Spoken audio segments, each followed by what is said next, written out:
ஆம்பளை புறம் சரியில்லை, நான் அப்படி தான் சொல்லுவேன். ஏன்னு கேளுங்க, ஆம்பளை எல்லாருமே நினைக்கிறீங்க வீட்டில் பொம்பளைங்க சும்மா உட்காந்துக்கிட்டு சும்மா படத்தை பார்த்துக்கிட்டு நாடகத்தை பார்த்துட்டு கிடக்குண்டு.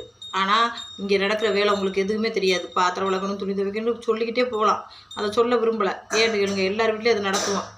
ஆனால் ஆம்பளை ரொம்ப ஈஸியாக சும்மா தான் இருக்குன்னு சாப்பாடு கூட மறந்துட்டு மறுபடியும் எடுத்துகிட்டு ஓடியார சொல்கிறாங்க. முதல்ல கொண்டு போய் பிள்ளையை கொண்டு போய் விடையிலே சாப்பாடு கூட கொடுக்கக்கூடாதுங்க, அவர் சாப்பாடு கூட எடுத்துகிட்டு போகக்கூடாதுங்க. இதானங்க வேலை.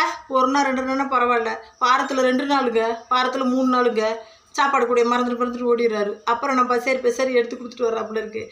கொஞ்சம் தூரமாக இருக்குது அவர் வேலை பார்க்குற இடம். இப்போ வாச்சும் கிட்டத்தில் இருந்துச்சு பார்த்துக்குங்க. இப்போ புது வீடு வந்துட்டு இங்கேருந்து பசேரி போய் கொடுத்துட்டு வர்றாப்புல இருக்குது. ஒரே அலைச்சலாக இருக்குது. ஏன் இப்படி பாடாப்படுத்துறீங்க? இன்னும் வீட்டு வேலையெல்லாம் பூரா பார்த்துவிட்டு இன்னும் பூரா உசுன்னு உட்கார கூட டயம் இருக்காது. அப்புறம் 4 மணி ஆனால் பிள்ளை கூடிய வந்துடும். அதுகளுக்கு பார்க்க இருக்கேன். ஏங்க இப்படி பண்ணுறீங்க? ஒழுங்காக காலையில் சாப்பாடு கூட எடுத்துக்கிட்டு வேலைக்கு போகிறதுக்கு பாருங்கள். இப்படிலாம் பண்ணாதீங்க.